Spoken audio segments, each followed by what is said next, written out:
Mr. Edward Hazalhurst was born on December 31st, 1922 in Hazel Crest, Illinois, just 25 miles south of Chicago. He attended Thornton Township High School in Harvey, Illinois, and then graduated to Thornton Township Junior College. When the draft for World War II began, Mr. Hazalhurst realized it was time to enlist. I enlisted because I wanted to be the one that determined where I was going to be placed in the service. I wanted to fly, so I enlisted as a Naval Aviation Cadet. I chose the Marine Corps because I wanted to be a bomber pilot and I did not want to fly off of a carrier. Getting up in the air in an aircraft is something that just absolutely enthralled me, and I don't think I've had anything that was more exciting and more fulfilling. After enlisting in the Marine Air Corps, Mr. Hazalhurst was off to flight training. While at Thornton Township Junior College, which is where I went after graduating from Thornton Township High School, I was allowed to enlist or volunteer for or go into what is known as a civilian pilot training program. The airport was a Rubenkamp Airport, which was a grass field, a little more than a cow pasture, about maybe a half a mile out of Hazel Crest, Illinois. We flew Piper Cubs, and this was the first airplane that I had ever flown. It was a very modest thing. There were two of them that the flying people had. One was 50 horsepower and one was 65 horsepower. And that seems ridiculous, doesn't it? A 50 horsepower airplane. When that was finished, I enrolled in secondary CPT, civilian pilot training. We flew a WWII UPS-7. It was a biplane, two wings, one over the other. It had tandem seats, one in front of the other in the cockpit, and they were open, they were not closed. I started out in Minneapolis, Minnesota in primary training. We spent Minneapolis, Minnesota, if you believe it or not, in December of 1942. We flew a Stearman trainer, as they call it, that was much like the WWII, biplane, twin seats, tandem seats. They used to call them yellow perils. I guess that was because we were all dangerous. And we would do all kinds of maneuvers. We would learn to do aerobatics in primary training. Loops, rolls, spins, all kinds of things like that.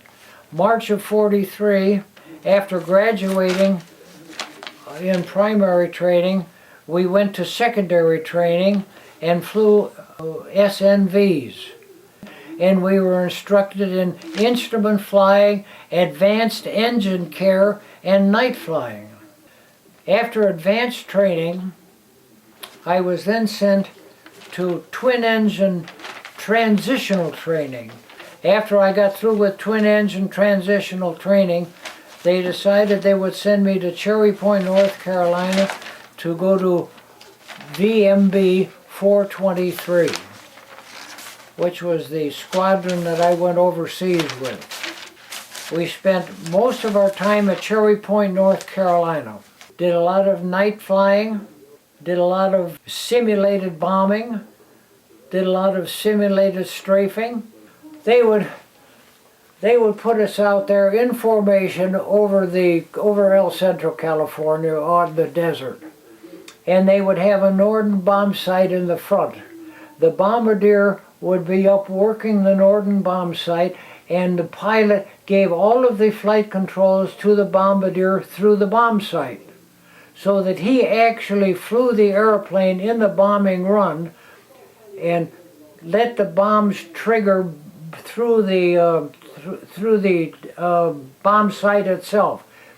That actually triggered the bombs out of the airplane. It was a crew of 6. It had twin engines, 650 horsepower in each engine. They had variable pitch propellers. which means you could make them go faster or slower depending on the amount of air that they grabbed through the variable pitch. They had a retractable landing gear. It was not a conventional tail skid landing gear, but it landed on 3 wheels, 2 under the wings and 1 on the nose. Tricycle landing gear, they call it.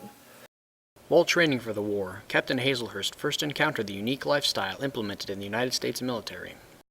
It was kind of difficult to adapt to military life. Obviously, it's regimented. And I don't think everyone is always a regimented person. It was tougher. And the officer attitude that you got from superior officers. But it was not an unenjoyable experience. It was not unenjoyable. I don't really think it's influenced it at all. It is amazing, however, such a short span of time, and I'm talking 4 years, such a short span of time can stay with you so very much. You're talking 4 years, and I'm 89 years old, and I still think and still kind of live that military life. It's kind of strange how that stays with you. After completing his training, Captain Hazalhurst was shipped to his main station during the war on Green Island. While stationed on Green Island, he was engaged heavily in air combat missions.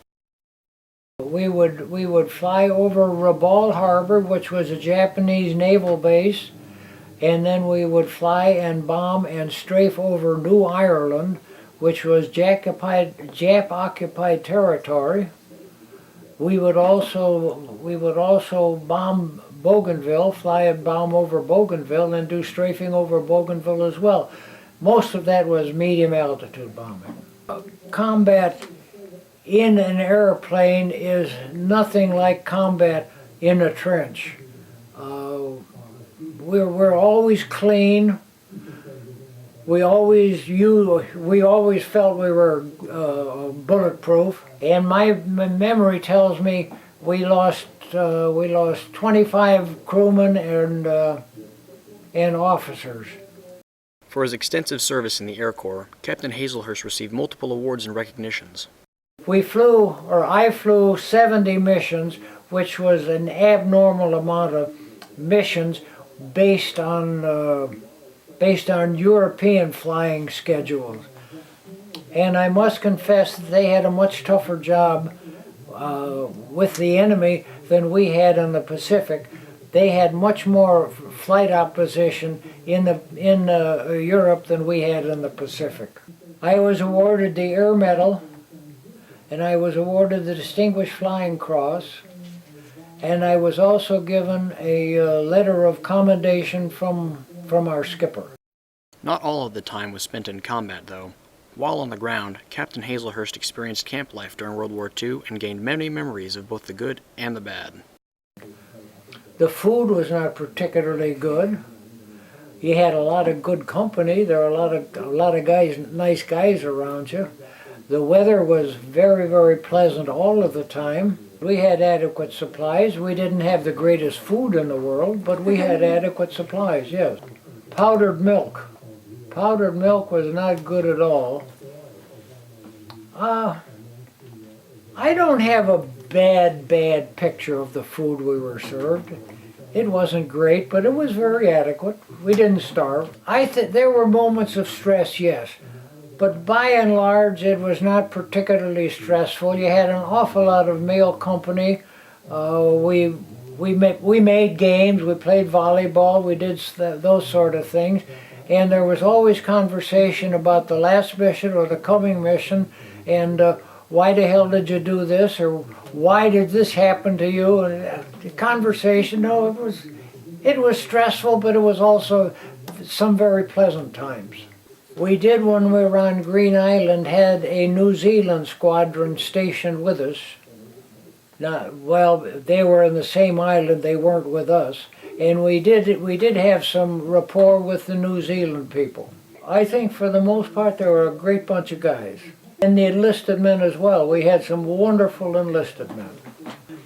And you have to separate people that were in the Air Corps or the Marine Air Corps and people that were gravel crunchers, as we call them. Those guys, that was tough. We were always clean. They were always dirty. We always ate on time. They always ate whenever somebody would let them. Captain Hazalhurst's service during World War II included multiple instances where he demonstrated exceptional flying capabilities.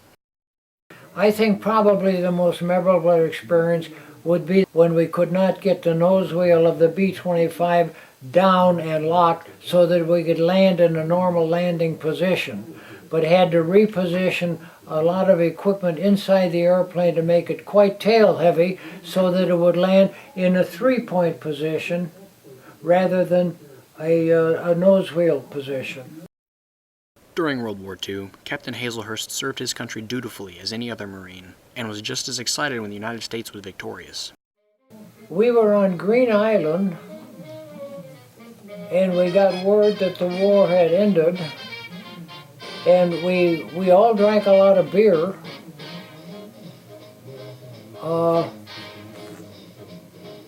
And then from then on in, it was just relax and let's go home. When we got back from overseas, I was sent back to Cherry Point, North Carolina. We flew for an engineering squadron, which was taking airplanes out of mothballs. We would fly them for an hour or two. We would bring them back and they would put them back in mothballs. Then we'd go through the whole flight line and make sure they had airtime. After that was over, I was sent down to Vero Beach, Florida. I had tried to enlist in a night fighter squadron, which is exactly what it was going to be. You're going to have a twin-engine airplane, you're going to fly at night and do damage to the Japanese at night. However, the war was over and that got canceled. After the war, Captain Hazalhurst continued to serve in several different stations. It was during his station in China that he was able to demonstrate his exceptional piloting skill and save the life of another Marine. After the war was over, I stayed in the Marine Corps. I had visions of being a regular Marine, which didn't pan out, which is okay. But I was sent to China with a bunch of other guys, and we were to fly transports over there. We would fly transports between Tientsin, Shanghai, Peiping, and one evening we got a call at Tsingtao that in Tientsin there was a Marine that had a very bad lung problem and he needed an iron lung. If you remember, they used to have iron lungs, and there happened to have been one in Tsingtao, and they needed it in Tientsin as quickly as they could get it there. And I had an awful lot of night flying experience in the Pacific, so the captain or the commander of the squadron said, "Hazalhurst, I want you to volunteer to take this there tonight." It was a night flight because of my night flying experience. So that's exactly what happened, and we were flying R-5Cs, Curtiss Commandos.